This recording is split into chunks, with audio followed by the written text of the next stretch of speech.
2 weeks to sign the ceasefire. Y'all ready? Y'all know we gotta wait for this clock, and I got some cheat time to get the camera straight. So let's go ahead and get everything lined up. See who's in the building early. I already see who's here. Yeah, that's Mark. That's Batty. Okay, y'all ready to get it in? It's Saturday. Let's see if he's ready. I used to be good at this. Booyah! Come on, let's go. It's time. It's time. Isn't it time?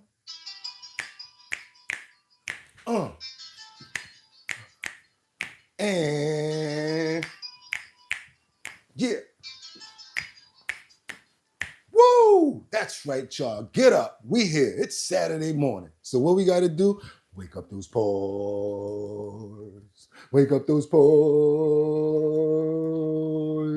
We gotta wake up those pores. And don't make me, don't make me over. Y'all remember that one, right? Yeah. Y'all know what today is, right?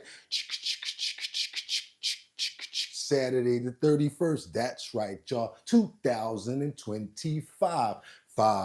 I'm your host, Bugatti NYC, and this here's our bottom line, where we be talking about this and that and that and this and this and that and that, where we be talking about this and that and that and this and this and that. Just got me pissed.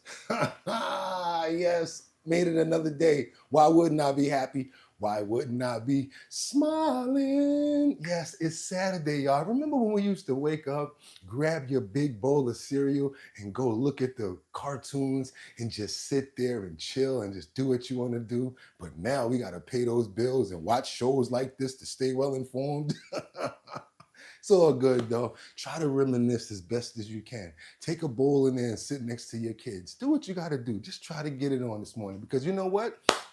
We're here, and you could have went anywhere. But the fact of the matter that you came here to chill with me, I appreciate every single one of you. The co-host, Batty Lynn, Rebecca, everybody that stepped up in the building. Mark Dorfman, we got VIP Auction Group. We got 10 Majin up in here. We got Job for 9. Can't forget about Harley all the time coming through, supporting the show. I'm coming off the dome with it, y'all. These are the real people that we really appreciate and show mad support here. As long as you guys here, once you get your gloves, and as long as you're here, I will be remembering your names and where you're from, because we're co-hosts and we're friends. So what I want to do right now, I don't want to even wait.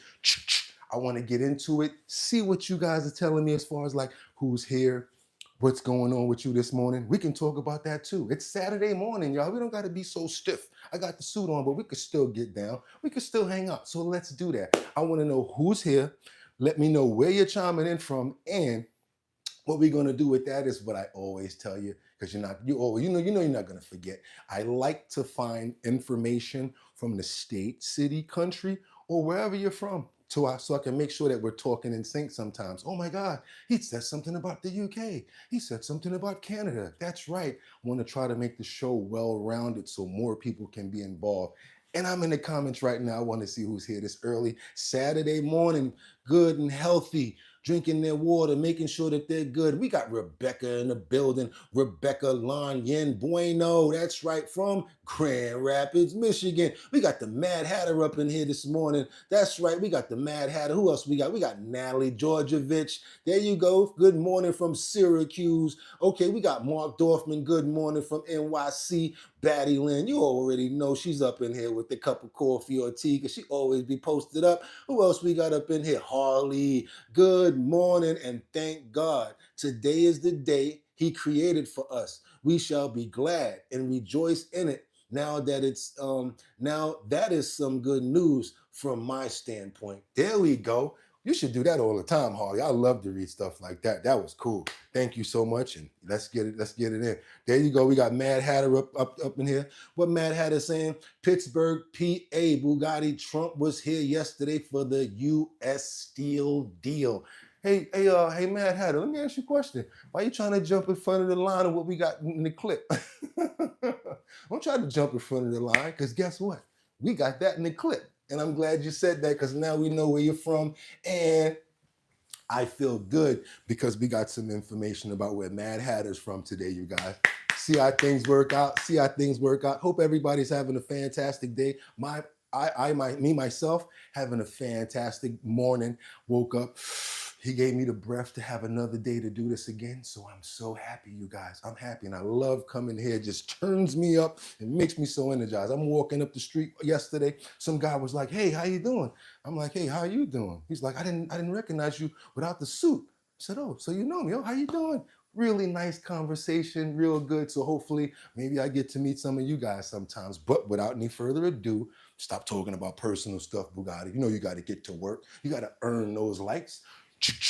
Time to earn those likes and get into this thumbnail. So what do we have this morning, guys? What do we have this Saturday morning? We have Trump gives Putin 2 weeks to ceasefire. As you guys know, there's been a lot of talk about the peace deals with Ukraine and Russia. Vladimir Putin has been pretty intense as far as like with his chaotic impact on the war right now. So now Trump's saying, I'm giving you 2 weeks to shut this thing down. Don't know what the results are going to be, but we're going to find out. We're going to keep on moving forward. You guys, what else we got here? We got a top Trump Trade Administration advisor talks about the court blocking Trump's tariffs. As you know, a federal judge put in a blocker that was going to really shut down the entire trade situation in a trade deal. We have all of the information of what it could have been, as well as what's going to be moving forward right now, you guys. So that's going to be something well informed. Again, we got so much more because we also have Mike Johnson, who says that the Trump spending bill will pass the finish line. This is that big, beautiful bill, the one that Jasmine Crockett's calling Trump's big, horrible bill. Yes, Mike Johnson is basically saying that the Trump spending bill will actually pass the finish line. And last but not least, what do we have up here? MSP uncovers $100,000 in cash tied to a Facebook marketplace. What's that? That's when you go on Facebook Marketplace and you sell something to someone, and that someone gives you cash, but that cash happens to be counterfeit. Yes, MSP police have found over $100,000 worth of counterfeit cash, you guys. And don't get caught out there. Make sure you get yourself a tester, especially when people's bringing cash to you to do any of these trade deals. Also, do something really slick. Tell them, hey, would you mind meeting me at the precinct? We can do it right in the front. You might have a person say, "Oh, but I don't know if I can meet you at the precinct." Then you know it probably was a bad deal in the first place. I don't think the precinct or the police will have any problem with you doing a Facebook Marketplace deal in the lobby. How about that? Let that be the place where you do your deal at, especially for elderly people, women, and people like that. Just make sure that you guys are being very safe when it comes down to selling things on Facebook Marketplace. I want to get into this first clip because we have the president who says that he was pretty surprised about Vladimir Putin sending all of those drones and missiles at Ukraine. We kind of know different because I got educated the day that Volodymyr Zelensky sat down and said, "We've had this conversation many times. We've talked to Vladimir Putin over 12 times. He's promised to stop this campaign against us, and he still hasn't done it." So yeah, going right into it, you guys, because President Trump says that he was surprised that Vladimir Putin is continuing this campaign against Ukraine in the midst of peace deals, as well as his idea of if he's a bad guy or not. Without any further ado, let's go. I got 4 to stack for you. After that, I'm coming to the comments. Let's go. Let's get it. I know that you try to stay pretty neutral because not your war. But and by the way, not my war. I just want to solve the problem for people. This was not a war that was going to happen if I were president. Right, and so not your war, but as you try to fix it, and as you survey this hellscape of the Ukrainian front lines, it's horrible. And you and your team deal with a very stubborn Vladimir Putin. Yeah. Do you and Zelensky. Yeah. But do you look at this conflict Zelensky too any differently now? Like, do you look at this and see Putin as the good guy or the bad guy? So I've known him very well, and I went through a lot of things with him because Russia was, the Russia hoax turned out to be a total hoax. New York Times, they got a Pulitzer Prize. They have to give back the Pulitzer Prize. That's my lawsuit. And they're doing very poorly in that lawsuit, but they wrote stories about how it was true and it was false, and a lot of Washington Post also. I have gotten to see things that I was very surprised at. Rockets being shot into cities like Kiev during a negotiation that I felt was maybe very close to ending. We were going to solve a problem, and then all of a sudden rockets got shot into a couple of cities and people died. I saw things that I was surprised at. So, and I don't like being surprised. So I'm very disappointed in that way. With that being said, I'd like to see it end. 5,000 people, I think the numbers are even more than that, but 5,000 people a week are being killed. Mostly soldiers, but also people that live in little cities and towns throughout Ukraine. And I'd like to see that stop. And I asked Caroline this. Okay, guys, we got to keep on moving. We already got the answers. Anytime we can get it from the horse's mouth, it's great. It's better to see what, we can get it directly from whoever it is, whether it's Putin, whether it's Trump, whether it's Zelensky. Better to hear it directly from them. Now we're going to keep on going because now we got Pete Navarro, who's going to be speaking about the trade deals as far as like what's going to be going on with the tariffs, striking down tariffs and things of that nature. We're going to keep on moving, you guys. Then I owe you 2 more after this. Hope everybody's good. Remember, when you're tapping in, you got to let me know where you're tapping in from. I keep that as a mental note so that we can look in your areas. And we will go, obviously, to the appeals court and, if necessary, up the chain from there. Let me give you some context. The broad context for this administration is that President Trump ran, among other things, on stopping Communist China from poisoning Americans with fentanyl. We've lost over 1 million souls to fentanyl over the last years. It's not just the fentanyl itself that kills, it's that they use, the Mexican cartels blend the fentanyl in to all the hard drugs, the methamphetamine, the heroin, the ecstasy, all that. But also, and if anybody out there watching this is buying any prescription drugs online, it's creeped into things like Valium and Xanax as well. It's a carnage, and it is an emergency. And President Trump promised to stop that, and the courts have intervened now on that. So that's one piece of what happened yesterday. The second piece is the reciprocal tariffs. President Trump promised on the campaign trail that he would end the unfair trade practices of foreign nations. I think the press has now agreed with this administration that the rest of the world charges higher tariffs and has higher non-tariff barriers and cheats us, and they do so by the very rules of the World Trade Organization. So the court has taken a step which will break that promise as well. And what we see this is as this broader problem of rogue judges erecting essentially a judicial blockade motivated both by Democrats and, in the case of trade, the typical rhino free trade Wall Street, ship the jobs offshore, open the borders, kind of wink. Let me just finish. There's plenty of time here. Plenty of time. So the open border wing of the Republican Party. And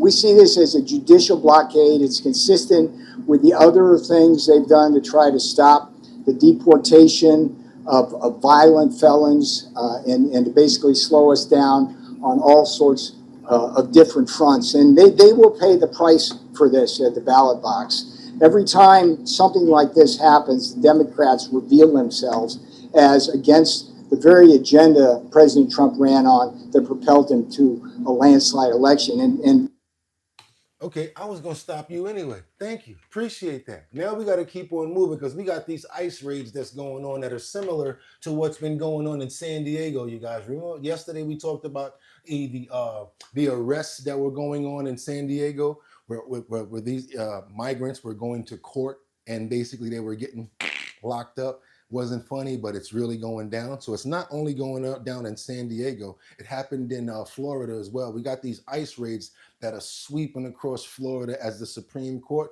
They've already revoked that legal status from some migrants. Excuse me, guys. The Supreme Court has revoked legal status to some migrants. So now they're cracking down. I got one more for you after this, but I really want you guys to see what's going on here. This is in Florida. Check this out.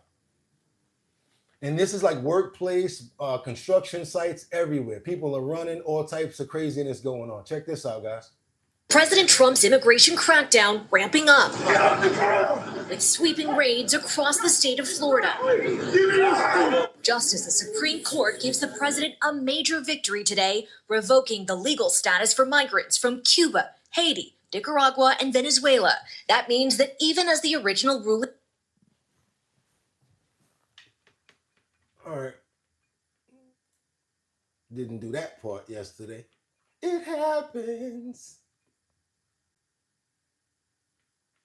Come on now, this is a good clip. Stop playing. We got to see this.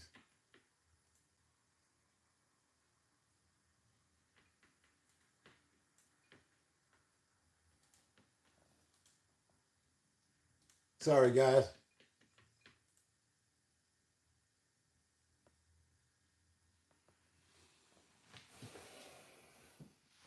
Come on. Can't be serious now. We're rolling. We're rocking and rolling right now. Stop playing with me. Next clip. Sorry. Gotta keep it moving. I owe you one more. That was a good one, too. I can't do this. Can't do this. We got to keep on moving because now Mike Johnson is talking about the spending bill. He basically says it's going to cross the finish line. I really apologize for that right there. Hope it's not going to happen on all of them. Let me just load this right here to make sure and see.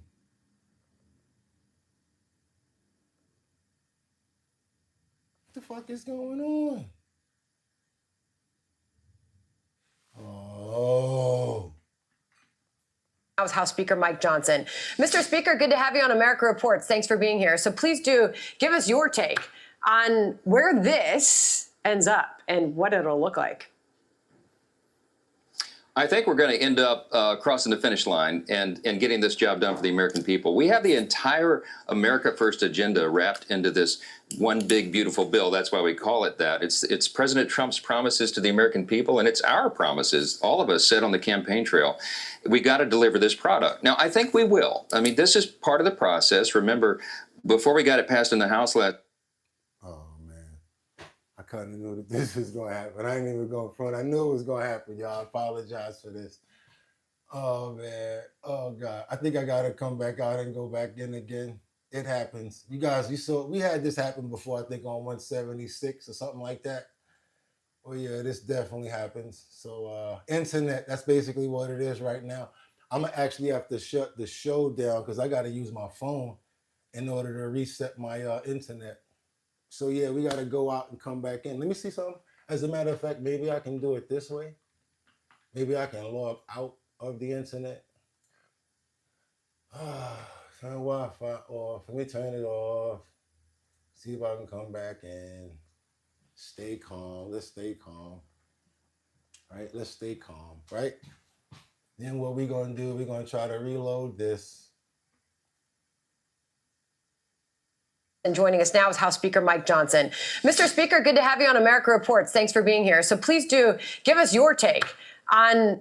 So you think that it's going to cross the finish line, but the question is, I guess, Mr. Speaker, what's the car going to look like when it crosses the finish line? Will it still have all four wheels and a body? Because Senator Ron Johnson told us this last week about the bill. He's not happy at all. And we need presidential leadership to get on board with returning to a reasonable pre-pandemic level spending. That's probably for next year no more than $6.5 trillion. Right now we're on track to be over $7 trillion. That's completely unacceptable. And he's not the only one who's unhappy about the level of spending versus the level of saving. So it looks like the Senate is going to do some reworking with this bill. And what do you think it looks like when it comes out the other side? Well, look, I've encouraged them to do as little reworking as possible because we have a very delicate balance that we've maintained in the House and the Senate. We both have small majorities. I don't disagree with my good friend Ron Johnson. He's right. We have a big national debt problem. But I think what's being discounted here is the fact that we are achieving the largest amount of savings in the history of government on planet Earth. I mean, we're going to save over $1.5 trillion in spending. That's a big, big thing. We didn't get in this economic situation overnight, and it's going to take us a while to get out of it. But this would be the biggest, largest dramatic turn that we've ever had in Congress. And so it's a big achievement. Now, look, this is just the beginning. This is not the end. This is The first of what we believe will be multiple reconciliation packages, and we'll be codifying more of the Doge cuts and putting all these things into law. So this is an important step, and I don't want them to miss that as their debate. I'm going back to get that clip. I want y'all to see that. We're going to go to the history and we're going to get that clip. We're going to get that clip. We're going to get that clip. Tonight, President Trump's immigration crackdown ramping up, with sweeping raids across the state of Florida. Just as the Supreme Court gives the president a major victory today, revoking the legal status for migrants from Cuba, Haiti, Nicaragua, and Venezuela. That means that even as the original ruling is appealed, the Trump administration can deport more than 500,000 people currently in the U.S. from those 4 countries, even though many arrived legally under a Biden-era program. It's very important that we're able to get those people out of here fast, bring them back to their country where they belong. That speed picking up in recent days here in the Sunshine State. Construction workers were working on this building behind me when law enforcement came from all directions, descending on them, rounding them up in the hundreds. This construction site in Tallahassee, now the site of one of the largest immigration raids in state history. Workers seen on video Thursday pouring out of the building near FSU campus where they were constructing student housing, still wearing their construction vests, their hands tied. Seems like yesterday, in some ways, was kind of unprecedented here. For sure. It's one of the biggest raids we've ever seen, and it involved several state agencies plus ICE. We are hearing that about 200 people showed up for work. More than 100 of them were detained. Tallahassee immigration attorney Elizabeth Ritchie says she's getting calls by the dozens. I'm concerned about due process violations. We've been seeing those, unfortunately, more and more recently. I want to make sure that everyone's rights are protected.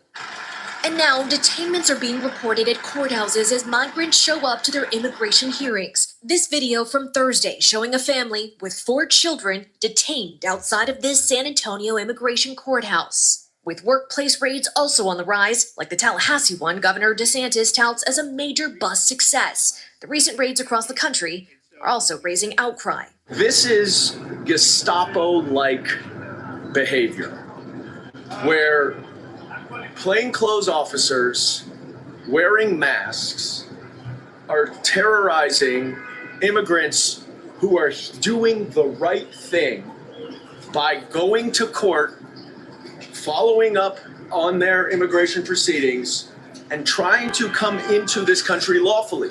President Trump's administration. I have a question about those construction workers, though. Are they level construction workers? Do they have their as far as like their credibility and stuff of that nature, are they up to code?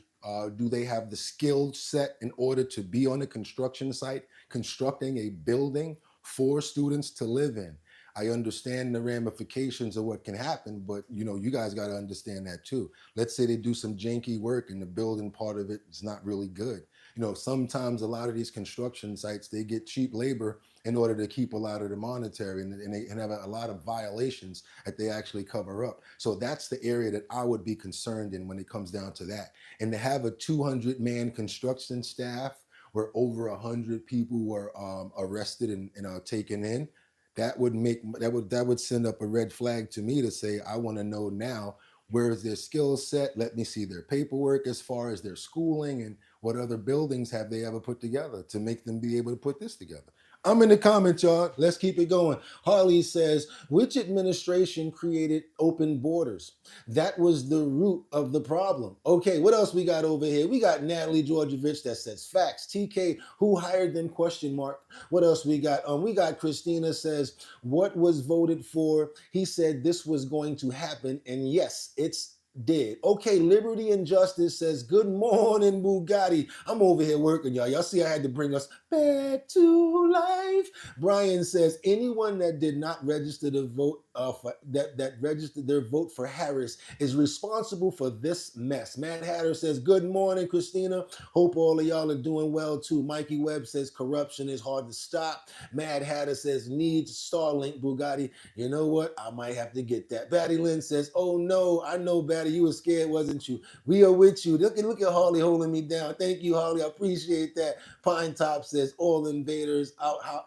out. How far back can we go? Rebecca, Christina, good morning. And you know what, Pine Top, I'm with you. I'm with you, Pine Top. Thank you so much, everybody. Let me read that again. Pine Top says, all invaders out. How far back can we go? Because the simple situation is this. I can't say this loud because they live around me.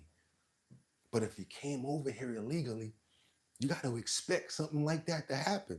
And some people have been here for 10, 20 years and don't go get their paperwork right. So when they come with the watch your head and you doing this, talking about locked up, looking like a thunderunt, it's your fault. Get with it. Stop. You got to face your fears because a time like now you could have got in front of. And if you already were told to leave and you decided to stay, I don't know what I can say to you. Now it's just a waiting game. And the way that they're cracking down now, whew, it's going down. Now I got to keep on going, you guys, because Air Force One, we had Trump that was talking about his trip to meet with the steel workers in Pennsylvania. Come on, you guys. I'm going to try my best to work out this audio here because you always know that we have kickback from the airlines. Sometimes we got lawnmowers. Sometimes we have Air Force One itself. So yes, we're going to try to work this audio out because this is the full gaggle, but we got a piece of it, so let's go. Place, the Commonwealth, Pennsylvania. The steelworkers are very happy. We did the tariffs. It's going to make them even more competitive, and it's turning out to be a great deal. I think it's going to be a fantastic deal. $17 billion is being invested for new steel mills, new everything, and it's going to be something special. So that was in honor of the steelworkers of Pennsylvania, and it was a fantastic time. We had a great day, and it is raining quite hard, but that's okay. Go ahead. Can you make Pennsylvania the steel capital of the world again? I think that's going to happen. I think it's going to happen. Not much. We just had $17 billion given, and again, we're going to have control in the U.S. It's going to be a USA deal. The borders control. More importantly, the money's built. It's spent on the facilities. You can't take them and leave, and let's put them in a boat. Somebody said, well, what about that? Supposedly they leave. Well, the money's invested on on brick and mortar. You can't lift it up and take it. But I think much more importantly, that's going to be a great partnership. And the company Nippon is coming in with 17 billion plus. So it's going to be fantastic for all steelworkers. Is it an acquisition? Is Nippon acquiring U.S. steel? Investment. It's controlled by the United States. And more importantly, they're spending the money on brick and mortar. You can't take it. What are you going to do? Pick it up and move it to Japan? That's not going to happen. And, I rejected this about 4 times now. And when they finally got it right, I liked it a lot. And you could see how happy the steelworkers were. More importantly, you could see from the union standpoint, the union loved it.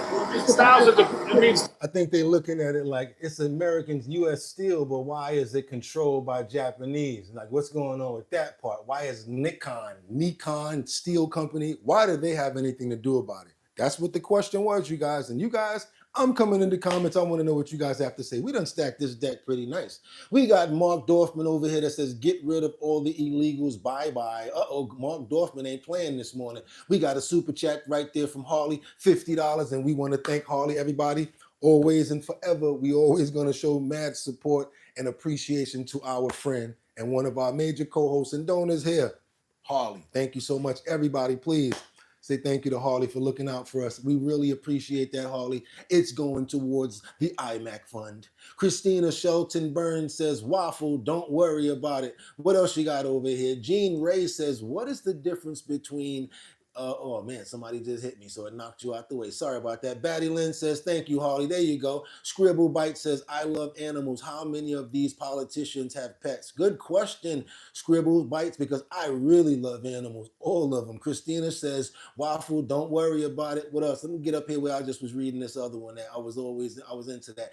And people think this guy is a genius, question mark. Alex says he doesn't care what happens. He's done after this term, LOL. We've got Liberty and Justice that says American made, let's make our steel industry profitable again.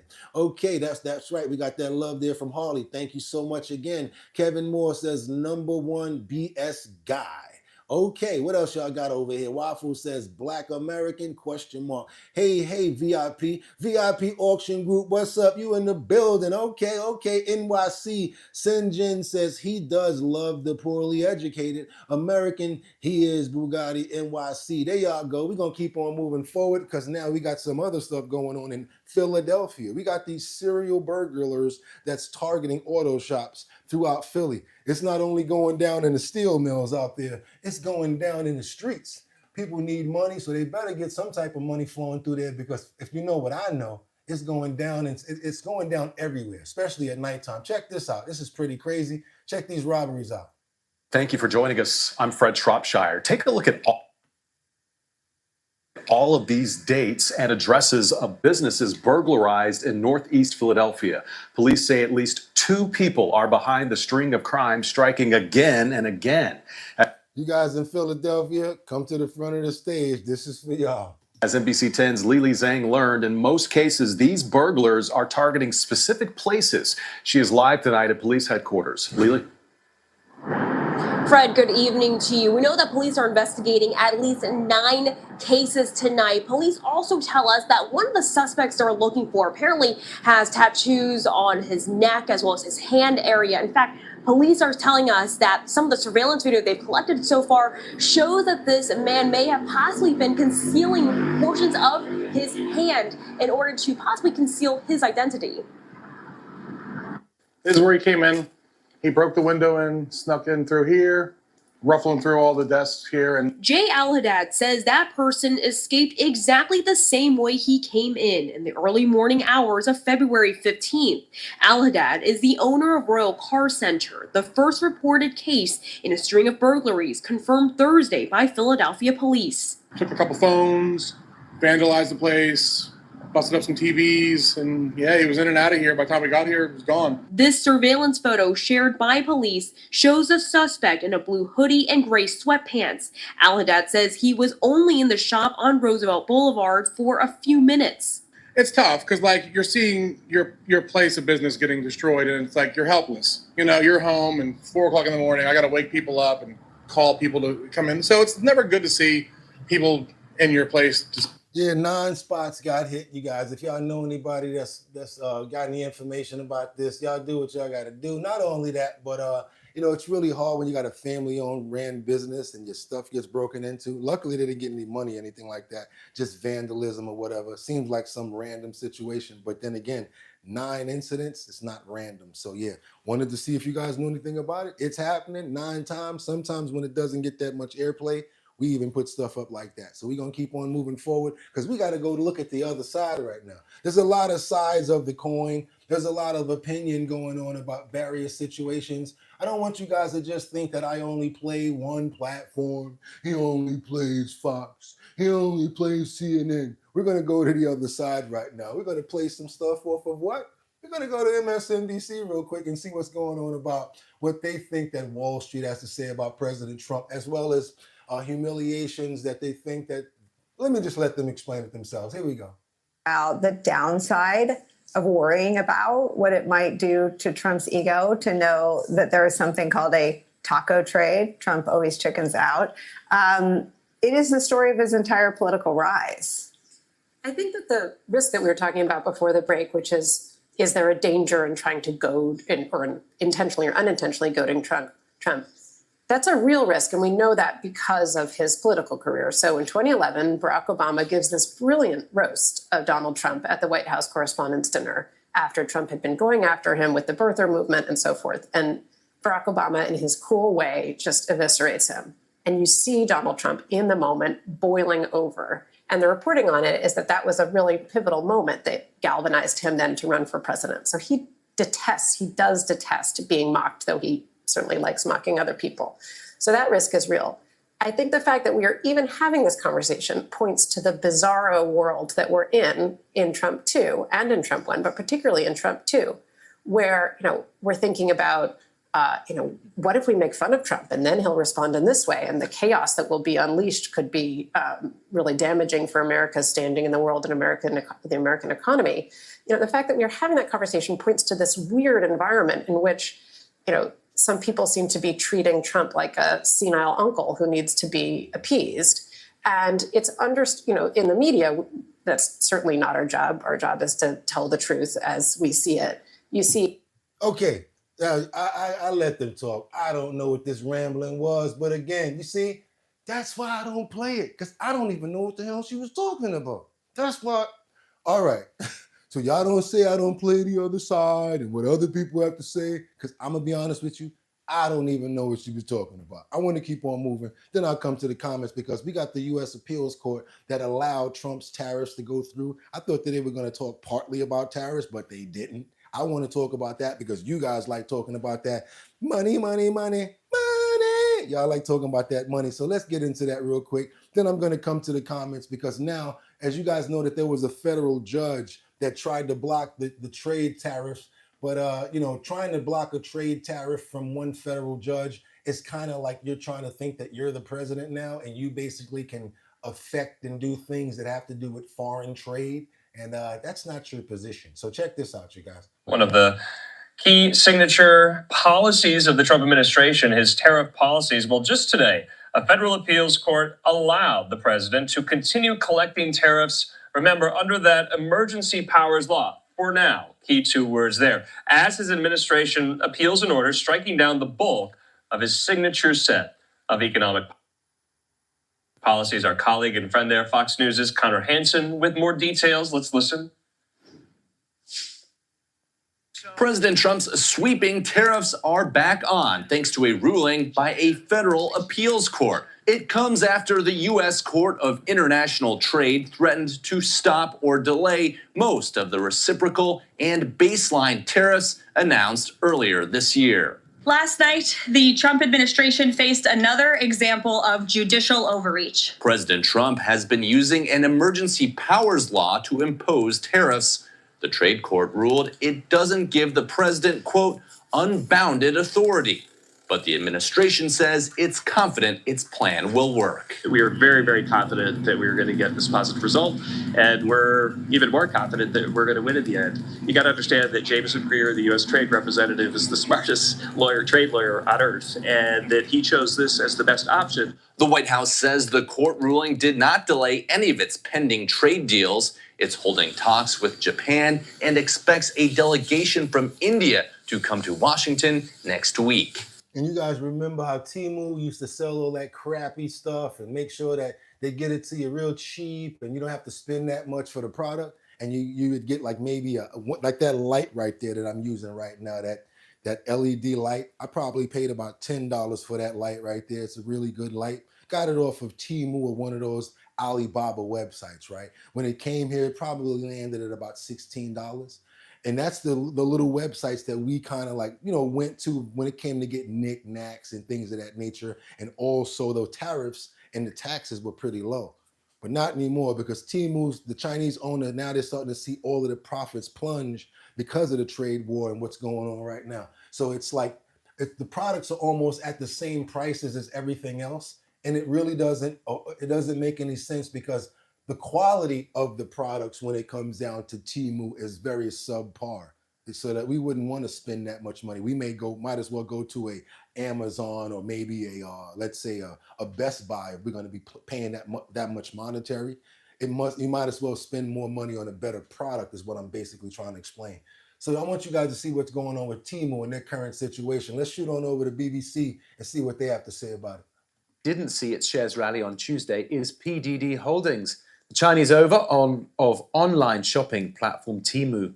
US-listed shares of the e-commerce giant fell by more than 13% on Tuesday after it reported a near 50% drop in profit as recent US trade policies added to its struggles in its home country. Our Asia business reporter Katie Silver has the latest. It's a company that has seen huge growth in recent years. So in announcing these results, they said that they had made about 15 billion yuan or $2 billion in profits in the first 3 months of this year. That's almost half of what it made the same time the year prior. And it comes as PDD faces challenges both at home and abroad. Now, at home in China, there's weak consumer spending, and that's seen PDD having to battle out with its rivals like Alibaba and JD.com. And that's caused heavy discounting across the board as they fight to maintain market share. And then, of course, there are those challenges from abroad, from both sides of the Atlantic. From the US and Europe, they're both looking at how to crack down on the shipment of small parcels, which so far haven't attracted tax. Now, earlier this month, the Trump administration ended the de minimis exemption, and that allowed parcels that were worth less than $800 to enter the US without being hit by import duties. It's currently in the middle of a 90-day pause on that, and the taxes are due to be charged again in early August. We also heard last week from the EU, which is proposing charging a flat fee of about €2 on small parcels that arrive from China. About 90% of these, rather, come from China, many from the likes of Temu and its rival Shein. Now, in reporting this profit drop, PDD's chairman laid the blame at what he called the radical change in external policy environments, such as tariffs, and said that the trade war had created significant pressure for our merchants. And of course, you might remember Temu announced it was going to stop selling goods from China directly to US customers and indeed move some of its production onto American shores.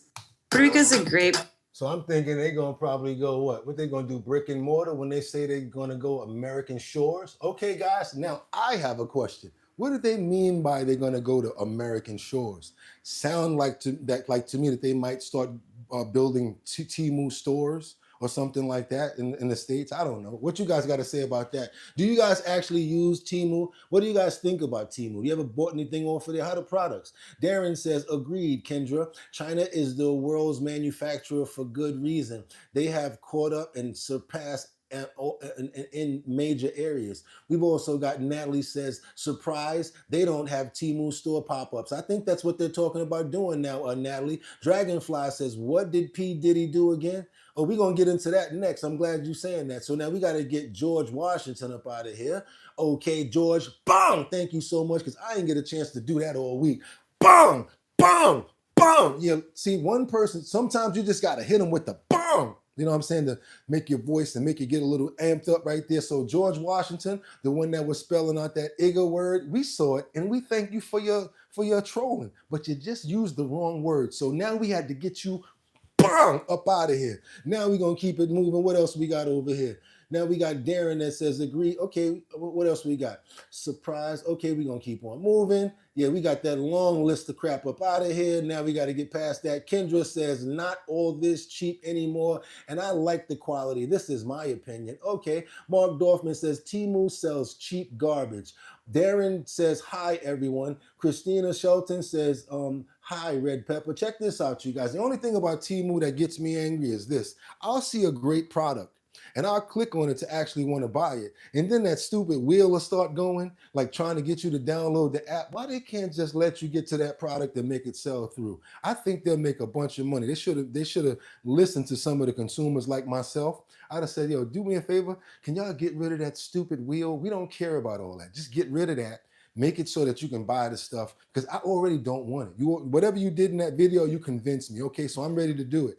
Now, when that wheel starts spinning, you know what I say? I come back to my senses and I'm like, yo, you know what? I'm out of there. Because who the hell want to have Temu downloaded to their cell phone? You can't download every app. We got too much apps going on already. Now, let me see what you guys got to say about this and get away from my ramblings. Harley says, Darren, little knowledge is dangerous, says Harley. Darren says, shipments from China down 50%.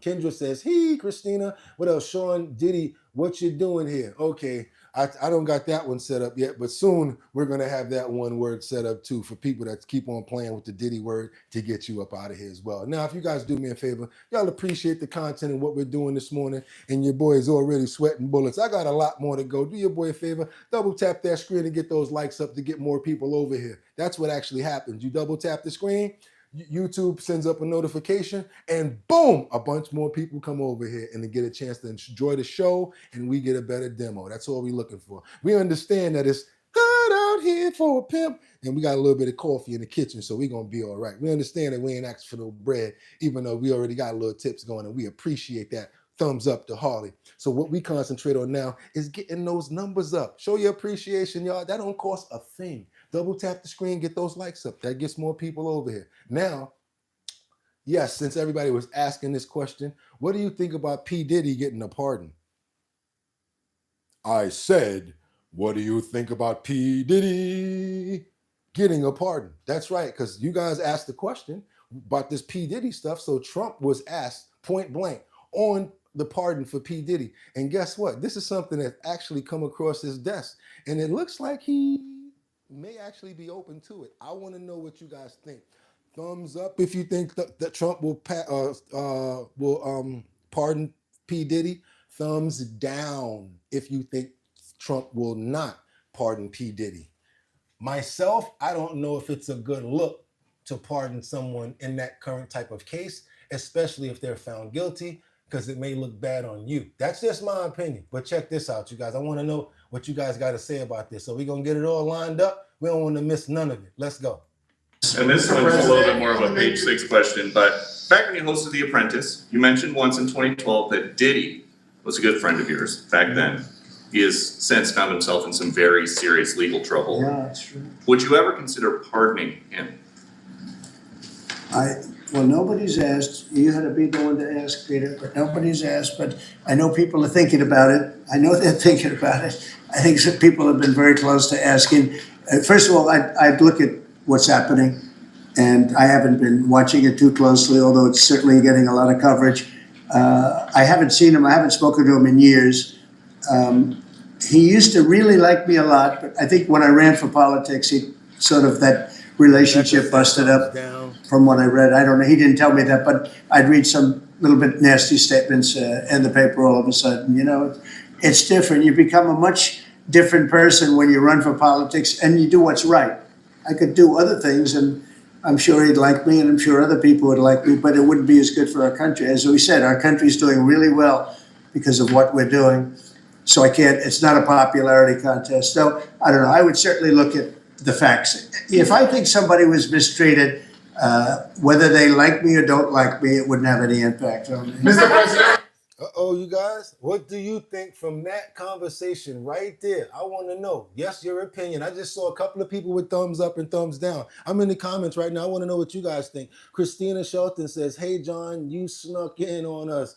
Okay, what y'all got? Little Warrior says, with all that coming out about this case, pardoning him would destroy the legitimacy of his office. I believe in that too. You're right. VIP Auction Group says, Diddy Krampus. Okay, what else you got? Prismatic says, he said that he would review the facts on any pardon for any person and make an educated decision. I heard that, and just making sure we crystal clear. John says Diddy is a monster. Okay, we got Free Sean. We got Talk About Loaded Questions, says Natalie Georgievich. What else we got? Darren says Diddy should be Epstein. Ooh, Rebecca says thumbs down. We got Darren over here that says Trump better not. Step says thumbs down. Batty Lynn, thumbs down. Kendra Walker says Harley got the love and the salute. That's right, Harley, love and salute. Mark Dorfman, thumbs down. Christina says, I pray he don't. That's right. VIP Auction Group says, shitty Diddy won't survive long on the streets. Six Shot says, I'm cool with it. Diabolic says, this is madness reacting. Okay. You my boogeyman. Linda Adams says, no. Okay, guys. Well, we got the most of you guys' ideas out and want to know what you have to say about that topic. I was actually going to do a poll. I might still do a poll and see what you guys have to see overall to see what the numbers are saying when it comes down to everything. Okay, you guys, we got to keep on moving forward because we got Scott Besson that's making a serious admission on China right now on these trade talks. Okay, we're going to keep it moving, you guys. Y'all already know what it is. Don't stop telling me where you're from. We got a lot of new people coming in. I did some UK stuff yesterday. Day before that, we went all the way to Africa. So I want you guys to keep on letting me know where you're in from. Come on. All of that and the administration's economic agenda is Treasury Secretary Scott. See, because you like to talk about the money. Here to talk about all of that and the administration's economic agenda is Treasury Secretary Scott Besson. Mr. Secretary, thanks for being here. Brett, good evening.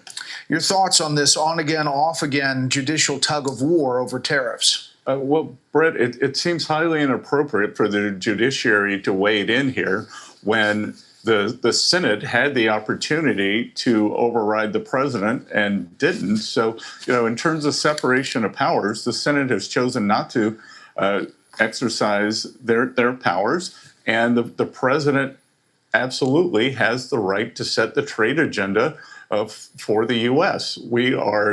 This administration is committed to fair trade And we are striking the best deals for the American people, and anything that the courts do to get in the way, they both harms the American people in terms of trade and in terms of tariff revenue. You know, you're in the middle of very complex negotiations. We've talked to a number of people about how complex. It's like three-dimensional chess in some of these trade deals with different countries. Do these court rulings affect that ongoing back and forth? Brett, you know, we have not seen any of that in terms of our trading partners. They are coming to us in good faith and trying to complete the deals before the 90-day pause ends. So we've seen no change in their attitude in the past 48 hours. As a matter of fact, I have a very large Japanese delegation coming to my office first thing tomorrow morning.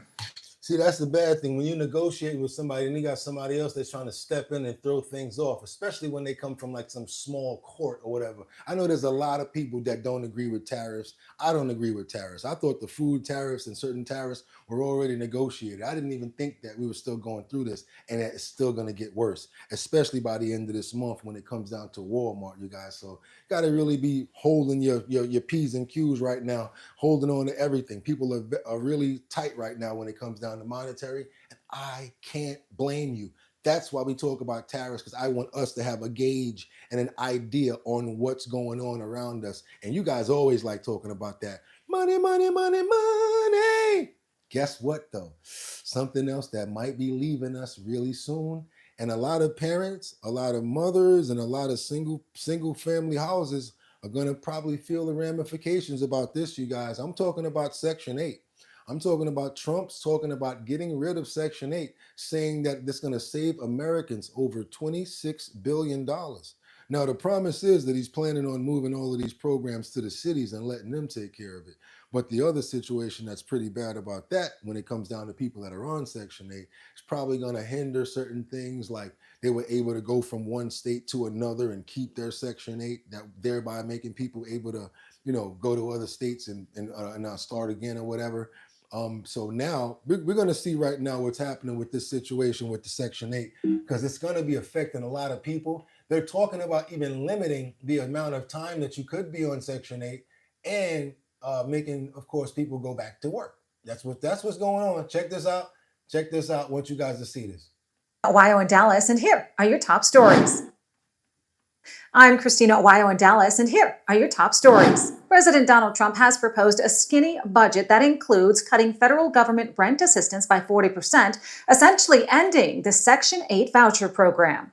Trump proposes sending that money to individual states that can then design their own rental assistance programs based on their unique needs and preferences.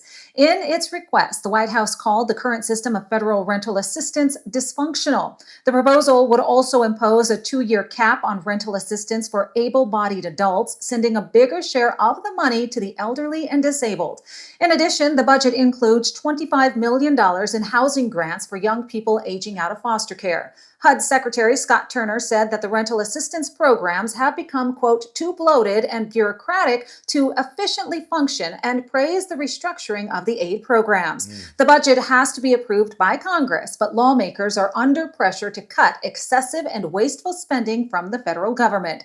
With states taking control of the rental programs, they have the ability to make sure the same number of people are covered, giving the states more flexibility on how they can use the money. Another part of Trump's budget includes a shift on how homelessness funding is allocated, giving the money directly to the states rather than thousands of local nonprofits. That's what you need to know in Dallas. All right, you guys, what y'all think about that? The term is actually like term limits, not term limits. I'm sorry, not term limits. They're limiting the time limits that you can actually be on Section 8.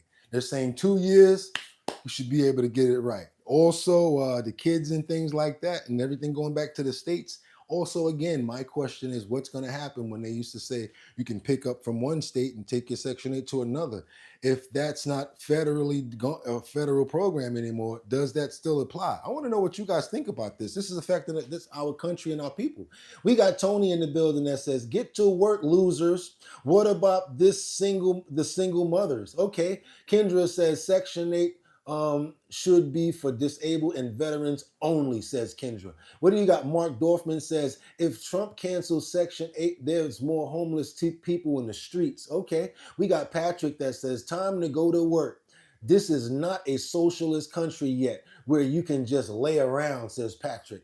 What else you got? Natalie says, have programs that have proven they can handle the job. Do it, not the state actors. Okay. What else you guys got over here for me? You got Mad Hatter that says, I grew up in Section 8 and we moved out after about 8-9 years. After the family got things together to buy a home and start a business, people stay in for generations after generations. Okay, we got Mark Orlox that says, get to work, losers. Mike Oxlong says, Patrick says, what's wrong with that, question mark? We got Darren that says, hi, what's up, Darren? Christina says, so he's giving it to the states to deal with. What's wrong with that, question mark? Every state is different in cost. Okay, so everybody's in agreement over here. I got you. Let's keep on moving forward because we got this Miami officer jumps on the front of the windshield of this car, and I'm not going to get caught and say that word again and make them stop the live. Ha ha. Won't catch me again because he pulled out the pow and pow through the window, and then we're going to just let them say the rest because they'll let them say it, but they're not going to let me say it. Y'all, do me a favor.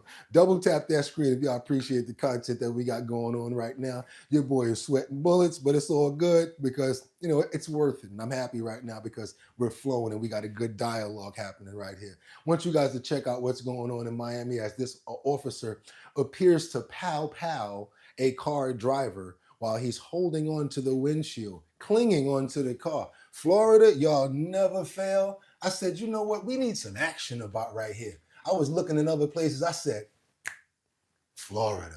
And y'all never fail. Yesterday with the Gators and today with this. Yep.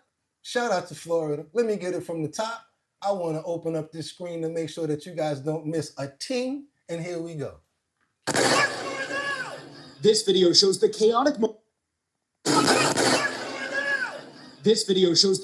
moments a police officer opens fire on the hood of a car in the heart of downtown Miami. And this man bolts from behind the wheel, raises his hands, and surrenders to police, his back apparently bloody. According to Miami police, the officer was directing traffic Sunday when he was struck by a vehicle. Investigators say the officer then discharged his firearm, striking the driver. It happened really fast. Cheryl Ann Clark telling our Miami NBC station that her brother was behind the wheel of that car Sunday night. We were all stopped. We were in the middle lane. He told everyone else to go with his hand signaling that we can go. And then he stood in front of my brother's car and shot him. The only one that was firing the gun was the officer. My brother does not have a weapon on him. Police say both the driver and the officer were taken to the hospital. This is the intersection where police say this incident unfolded. You can see a good amount of traffic in the area during the evening commute and Come on, y'all. Y'all got to get those likes up. We got 233 people in the building. We looking like some... I can feel it. Doom, doom, doom, doom. Some krill snack heads right now. Come on, y'all. Support the channel. We ain't asking for no money. We already know that we get the love over there already. But come on now, let's go ahead and get these likes up. It don't cost you nothing. Double tap the screen, get those likes up. Come on now, it turns up over here. Let's go. I'm looking for some stories that you guys probably would have never saw anywhere else. Let's go. over here is a waterfront park which was hosting a concert on Sunday. I heard 3 shots, pow, pow, pow. Okay, and then what? And then we was walking to leave, and the cop said, you can't go this way. And I said, why? He said it was a crime scene. And tonight, with the video appearing to start after the incident began, the full picture remains unclear. We don't know exactly what happened. We do know that there was physical contact between the officer and the vehicle. And Jesse Kirsch joins us now from the scene of this incident. Yo, why dude got out the car looking like Grand Theft Auto, y'all? I mean, it looked like a scene out of a Grand Theft, a video game. He jumps on the top of the car, pow, pow, pow. The other car's blocking him, so he couldn't go nowhere conveniently. Then all of a sudden, he just gets out. Like, motherfucker, if you don't get on the ground, are you crazy right now? Look, yo, that was crazy right there. What y'all thought about that one right there? We got that. Thanks, Harley. That's right. Kendra says, good looking for Harley for looking out all the time. John Crodmark says, give me a break. He's not. What you got? Kendra that says, I'm glad my mindset is different these days. Mine's is too, Kendra. Harley says, Kendra, amen to that. What you got? Performance Chip says, he was just walking down the street. No, he wasn't. Crodmark says, is this the channel for Uncle Tom's? Oh, I don't know. You tell me, Crodmark. You want to be silenced? Crodmark says, okay, so how about this? Another one. Thank you so much because I need practice. Boom! Out of here. Good looking because that's the second one today. We're going to keep on moving forward because we got Bull Brills Nita that says, who's going to build your house and road? No Americans would want to do asphalt and poles. You're right about that, but you know what? You still got to have the proper licensing when it comes down to constructing something. You still got to have the proper permits, and you do want the right people that's not cutting corners and, like, you know, when it comes down to doing work like that. So this person here is talking about the illegal immigrants that were arrested on the construction sites. We, smart people, over here that have our wherewithal, the common sense, we just want to make sure that they have their paperwork correct. And if they weren't legal, how could they have possibly had their paperwork correct? Red flag, huh? We're going to keep on moving forward right now because Trump gives Putin 2 weeks to make a ceasefire deal. That's right. He's saying 2 weeks. You guys see it up there. Right there, you see Trump pointing at Putin. Like, hey, man, what's going on? We said we was going to make this truce deal. I promised the American people we were going to do this, and you've been saying that you're going to do it. Volodymyr is saying bad things, but what's going on here? So we got to get into this real quick because Trump basically said he's going to give the Right now, I do want to take a live look over Washington, D.C. and the White House as the war of words does continue between Presidents Trump and Putin, as well as other U.S. and Russian officials. President Trump appearing to give the Russian president 2 weeks to work out a deal to end the 3-year war with Ukraine. Trump recently calling Putin crazy and saying that he's playing with fire. Now, speaking from the White House Wednesday, Trump was asked about his fractured relationship with Putin, and here is what he had to say.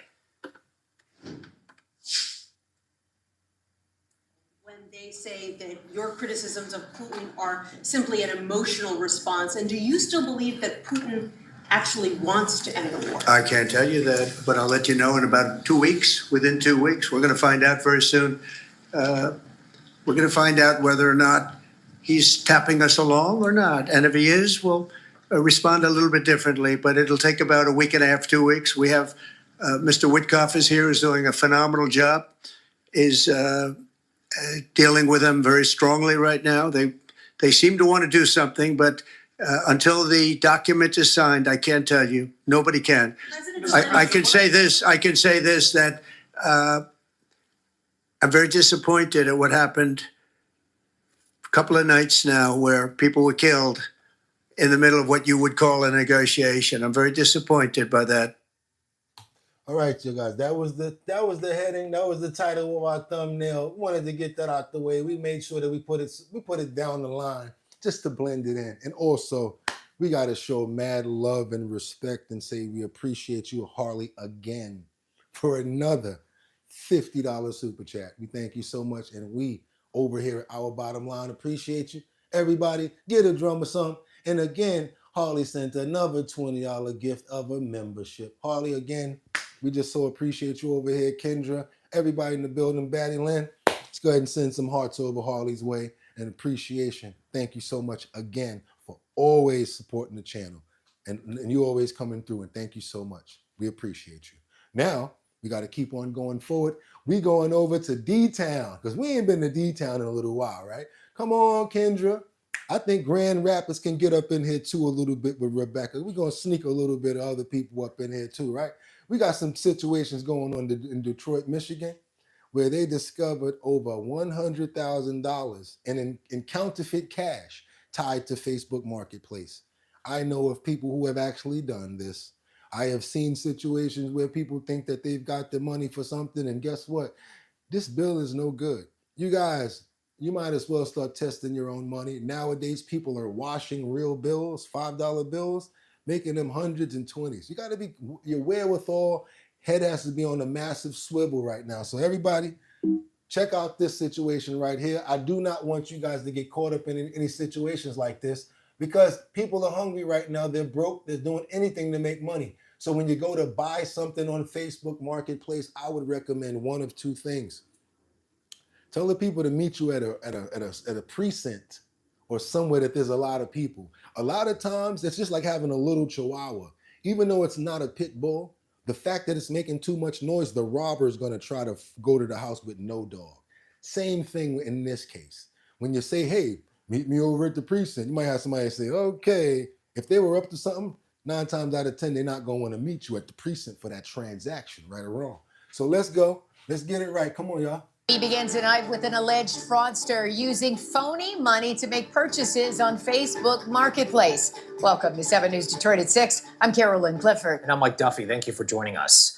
Now, Michigan State Police in Brighton seized more than $100,000 from a man's home. And as it turns out, other agencies in Livingston and Oakland counties are investigating similar cases tied to the same person. 7 News Detroit reporter Darren Cunningham is in Brighton Township, listening to law enforcement about how you can avoid becoming a victim.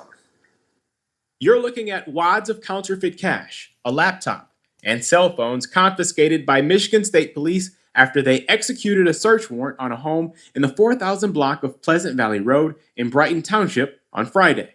This is the first we've heard of it. We want to make sure that others in the area are well aware. Matt F., who doesn't want to be a potential target, says he's surprised to hear of the bust since there are only a handful of homes along that stretch. State police say someone on the block bought a drone on Facebook Marketplace for $800 using counterfeit cash in late March. They met up at the victim's residence. The victim went back in the home and realized that the money that she was given was counterfeit. Lieutenant Renee Gonzalez says detectives discovered other agencies in Oakland and Livingston counties are investigating similar cases.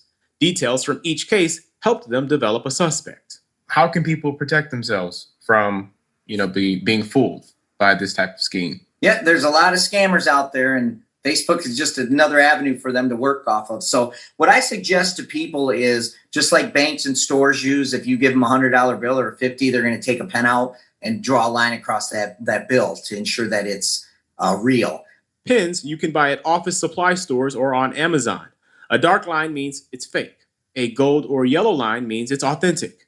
To the naked eye, this is what real money looks like. The Secret Service has images with a detailed breakdown on its website. Cash now is going to have a little thread right through it, like a gold thread right through the one side of the money. The texture of it feels different. Make sure that the serial numbers are different. Like a lot of times these counterfeiters don't think, and they're just printing off this money and it has the same serial number throughout 10 bills, 20 bills. Gonzalez says this is an ongoing investigation, and once it is complete, investigators will send their request for charges over to the Livingston County prosecutor for her review. In Brighton Township, Darren Cunningham, 7 News Detroit. All right, thank you so much, Darren. All right, so y'all need to be careful out there. I'm just trying to put you guys on. It's not, every day is not going to be where it's a banger. It's not going to go crazy. It's not going to go out the water. So that's what I'm basically trying to do. We call it putting some fat on your brain. Educating you about the possibilities of what can actually happen out there. It don't always have to happen, but we can try to do what? Let's try to prevent that. Anybody here ever got any fake money? Anybody ever buy anything from you where you got tricked or anything like that? I'm coming to the comments real quick. Want to know what you guys got to say. What y'all got for me over here? Sierra says, why wouldn't he get federal charges? That's what I think he got, Sierra, or is that Clara? Okay, Daniel says, yeah, I had a 20. Somebody gave you a 20, Daniel, and you, how did you find out? You went to try to buy it? You went to try to sell it? To try to go buy something with it, and they caught you at the counter like this. This is what they do. I'm sorry, sir, this bill is not real. And you're like, what do you mean the bill is not real? And it's really bad with other people around, and you ain't do nothing wrong. You're like, wait a minute, what are you talking about? And you think that they're going, next thing you know, get him. You know what I'm saying?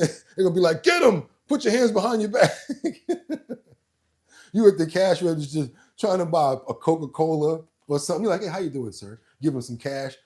sorry, this bill is not real. And then they confiscate the bill all the time, making you feel even worse. So you can't even go back to the person that you got it from to try to get your money back. That's crazy. What else y'all got over here for me? What y'all got? Angels Among Us says, Mad Hatter, that happened to a friend of mine with a car. See, look at that. And Mike says 80% crooks, 20% honest. Mark Dorfman says people must be careful. Lots of scams are going on. Batty Lynn says you can't buy a cash testing pen online. You can, Batty, but the problem is if it's a fake bill that's been washed, if it's like a $5 bill that they brought, like made a higher denomination, once you swipe it across there, it's still a real bill. So you're gonna still get that marking making you think that it's real. Only thing that you can really do is probably one of those digital testers of the digital money counters. Rare says, gave my ID, told me to get out, then beat me. What are you talking about? Kendra Walker says, when I sold gold on eBay, I never met up with anyone. I don't have money to lose. Okay, so how you did it? How you do it? Okay, what else you got? You got Mad Hatter says, never put down deposits and hold items either. I got scammed like that for a freezer. What? Went to a house and the house was abandoned. The bank said I did it even though I got scammed. Oh man, that's crazy. Christina says, I just said that about the pen. Yep. Rare says, just got racist profile today. John says, Angels Among Us, that's smart. I'm single, but a dude would still meet at a police station. Yeah, I'm single, but I'm a dude, and I still would meet at a police station. That's right. Daniel says, morning, great Americans. Angels Among Us says, Batty Lynn, that's a bit safer, I suppose. Daniel says, need to start a counterfeit ID. Christina says, I guess we need to buy one of those brown pens and check out the money. Not going to help you. Let me get one more. Mark Dorfman says, I gave the $100 bill was phony, had to show ID. See? I gave him the $100 bill and it was, see? And you don't want to get jammed up in nothing like that. You didn't even know. You probably got it from somewhere and you mix it in with your own money. And you go to buy some, let's say something is $70 and you got a $100 bill. You're like, all right, I'm going to use this. And the next thing you know, oh, sorry, it's counterfeit. Then they want to see your ID and everything, probably put you in the book or something like that. Y'all be careful out there. Just be careful and make sure that y'all don't get caught up in nothing like that. And if y'all really trying to make some money,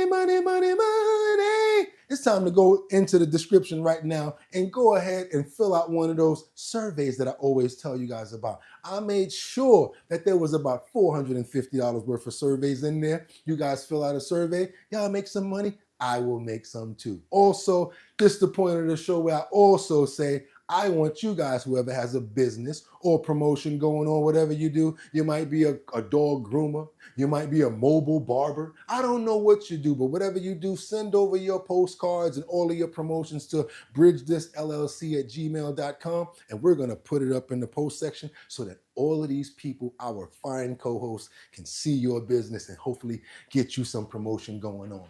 Yes, and we're still doing the Show Your Talent search with your boy Bugatti NYC. That's right, me, myself, will be hosting in the 5 boroughs of New York, Manhattan, Bronx, Brooklyn, Queens, and Staten Island. This is going to be coming up very soon by the end of the month. If you guys keep on signing up so that we make sure that we get enough people. We're trying to get enough people. I'm also going to put this on Eventbrite to get more people involved. That's the main area right now that we're focused on. We don't want to have an event with a small amount of people. We want to make sure that we have a pretty decent turnout. So that's right, for the Show Your Talent search, we're still putting this on, you guys. I want to see your talent. Going to be able to give you guys $250 per borough, Manhattan, Bronx, Brooklyn, Queens, or Staten Island. I want to see what you guys have going on, whether you're a dancer, a rapper, a singer, you know how to do a backflip. I don't know what you can do. You know how to create a mold or a bust. You do good 3D graphics or whatever. I don't know what you do, but I want you guys to come and show me, and you might make $250. After we do every borough, we're going to bring the location to Delancey Street, to our location that we have finally confirmed, and that's where we're going to have the finals at, so that everyone can be together and do the final show where you're going to be able to make $1,000. That's right. The last person that's going to be the finalist is going to win $1,000. Sponsored by Big Drip Hard Punch. That's right, you guys. www.drinkbigdrip.com. You can go join the membership area and sign up for the talent show as well. You can do this at the website as well, www.drinkbigdrip.com. There's a small area in the bottom where you can just join the mailing list, put your name in as well as your age. You got to be 21 or older because it is an alcohol and we don't want to get in any trouble.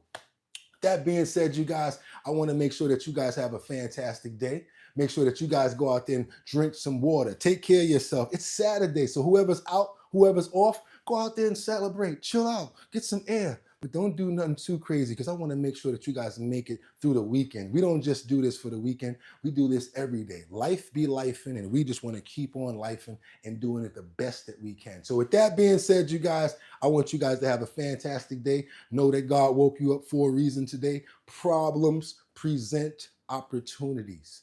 Do not give up. No matter what the problem is, keep on pushing. Just keep on saying to yourself, well, you know what? God woke me up this morning, and that means I'm going to keep on going because I got another shot to get it right. I want you guys to have a fantastic day. And let me do one more thing to make sure that I give you a little cheer.